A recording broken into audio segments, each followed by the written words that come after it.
wonderful opportunity to be here today, and as Nate said in the last presentation, he reminded me and all of us, but he was reminding me that this is a nonpartisan group, and I say great because the judiciary is a nonpartisan group.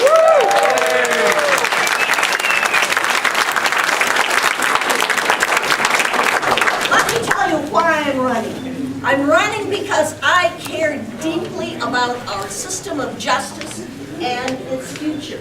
And you can believe it wasn't an easy decision for me to decide to run for re-election. I've served on the Wisconsin Supreme Court for the last 20 years. Before that, I was a circuit court judge in Marathon County for 10 years. But I decided this, that it's time to stand up for some principles I believe in. And I have for the last 20 years, but I see our judicial system has real areas of concern. And one is, in my mind, the influx of political parties in nonpartisan races. Now, you may disagree with me. I'm telling you who I am and what I believe in.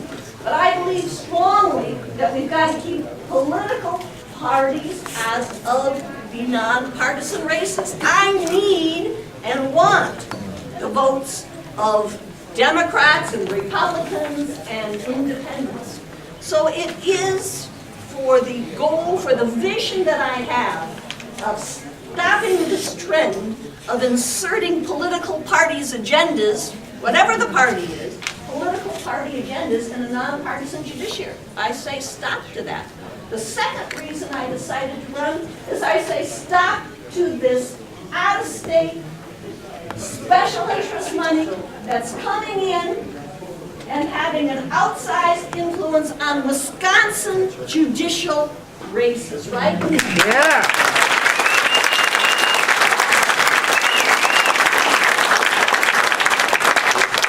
With unknown agendas, unknown donors, and seemingly unlimited money. Now, what's wrong with that? I'll tell you what's wrong.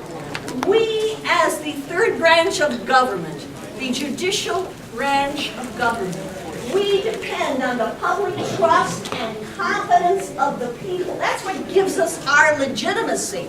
You know, unlike the legislative branch, which has the power of the purse, unlike the executive branch under our Constitution, it has the power of the militia. We have only the public and trust and confidence of the people that gives us our legitimacy. And people don't want courts with agendas. It's that simple. Political parties and these out-of-state special interest groups have agendas. It's just that simple. And I thought it's time to make sure that this conversation is had around the state of Wisconsin, that it's time to stop the influx of political parties in judicial races, and it's time for people to stand up and say no to this out-of-state special interest money. You know, we have a problem here in Wisconsin. Wisconsin is number 2 in the nation, for having special interest groups purchase television ads in judicial races. Now, I like Wisconsin to be at the top of a lot of lists. So that's why I decided to run. I said, this conversation has to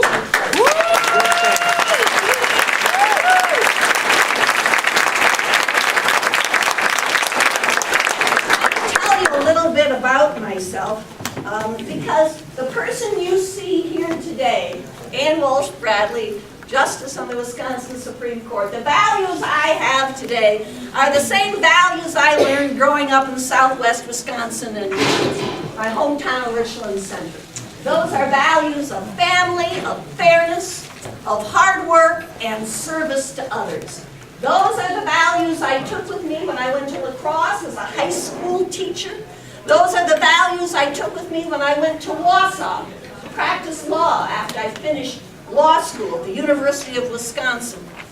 I served as a Marathon County judge for 10 years. My husband Mark and I still live in Wausau. We raised our 4 children there, and those are the same values that we tried to impart to them. That is family, fairness, hard work, and service to others. I've had the honor of being on the Wisconsin Supreme Court for the last 20 years. I know that the people of this state want a justice who's fair and impartial and willing to make the tough decisions. For the last 20 years, I have a proven record of applying the law to uphold individual rights, to make sure government is open and accessible, and holding government accountable. I have worked day after day not only to make sure we have a fair and impartial court, but one that is nonpartisan and one that is not beholden to any special interest group. When people come to court, or their neighbors come to court, or their relatives come to court, they want to make sure that there's a level playing field. They want to make sure they get a fair shake no matter how rich or poor, no matter how powerful or powerless.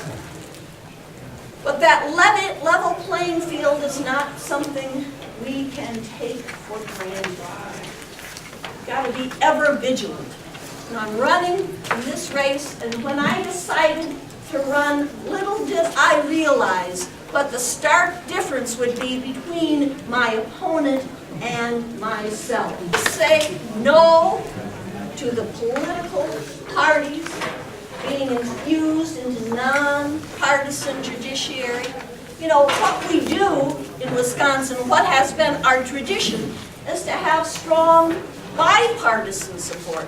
I have the support of bipartisan leaders around the state of Wisconsin, and those include people like former First Lady, Republican Sue Ann Thompson, Ron Kine, Democrat from the western part of the state, Congressman, State Senator Dale Schultz, Republican, Richland Center, and Tim Cullen, State Senator from my opponent's home county, Rock County. The 4 of them got together and sent a letter to the editor of every newspaper in this state. And the letter started this way: in this time of partisan divide, we come together because we urge the re-election of Justice Ann Walsh Bradley, because we too, they said, believe in the importance of a non-partisan judiciary. I have strong bipartisan support from over 130 sheriffs and chiefs of police and district attorneys from around the state, and over 170 judges from all levels of the court system are supporting my re-election. Those are the people that know my record best. Those are the people who know my commitment to the court system. Those are the people who know what I stand for. My opponent, you may know, is the Republican Party is helping to fund his campaign. Now again, I need the votes of Republicans and Democrats and independents, but you gotta keep these political parties with their agendas out of our judicial races. He's campaigning from one Republican Party event to the next. Last week, I was in Milwaukee. We had a debate, and I looked at his schedule. He started that week as the featured guest speaker of the Republican Party annual Lincoln Day dinner in Outagamie County, in Winnebago County, and meet and greets in Manitowoc County with the local GOPs.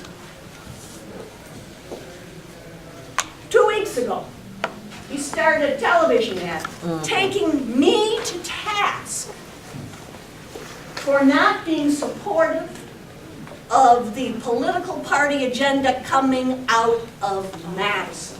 I couldn't believe it. I couldn't believe it. Well, that's not the role of any Supreme Court justice, to be for or against any political party's agenda. I don't care what the party is, right? But he's taken me to task for not being supportive. Now that misrepresents what justices do. We're not like the legislature. We're supposed to be different. And you better hope that we remain different. different. Otherwise, it undermines our very system of democracy in this state. I'm going to touch upon something else that's going to be on the April 7th ballot, and that is the constitutional amendment to change the way that we select our Chief Justice in this state. For over 126 years, we have done it by way of seniority. And the constitutional amendment asks that if instead that should be placed in the hands of 4 justices, or at least a majority of justices on the Wisconsin Supreme Court. Now, I've been, as I said, on the Supreme Court here in Wisconsin for 20 years. I know and have a lot of friends who are justices on Supreme Courts in other states.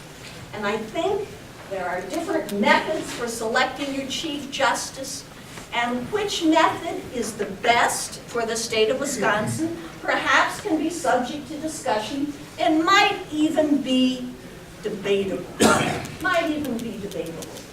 But, you know, my former colleague, Janine Geske, used to serve on the Wisconsin Supreme Court with me. She appeared before the Judiciary Committee in January in the legislature when they were deciding whether or not to place this constitutional amendment on the April 7th ballot. And Janine said this: look, it's clear that this is targeted to get rid of Shirley Abrahamson. That's right. Clear, she said. And Janine went on to say, to change the Constitution, because you don't like the style of an individual person would be a terrible mistake. I'll tell you what's not debatable in my mind. You don't use that sacred document, that Constitution, as a tool for political payback because you don't like a person's decisions. Yes, that's right. right. The wrong action. You know, candidates like me come and go. They may not be as good as I am. This election really is about you. It's about you and your children and your neighbors and your family and what kind of court system you want for yourselves and for them and for the future of this state. That's right. If they can remove Shirley Abrahamson as Chief Justice on April 7th and defeat me, that will change the course of our system of justice in this state for decades. We have tenured. Yeah. So if you believe, as I do, that we have to fight to maintain Wisconsin's tradition of a nonpartisan judiciary and keep the agendas of political parties out of these nonpartisan races, if you believe, as I do, that the only role of a justice is to be following the agenda of the Constitution and serving the people of Wisconsin and not following the agenda of a political party's agenda coming from Madison, reform agenda or no reform agenda. We need your help. We need you to put signs up. We need you to write letters to the editor. We need you to contact your friends and your neighbors and your relatives and tell them about the importance of this election. Tell them what's at stake for the state of Wisconsin. So I'm going to ask for not only your vote and not only your support, but we need your help as we march together, hopefully, to victory on April 7th on Wisconsin, and go Badgers!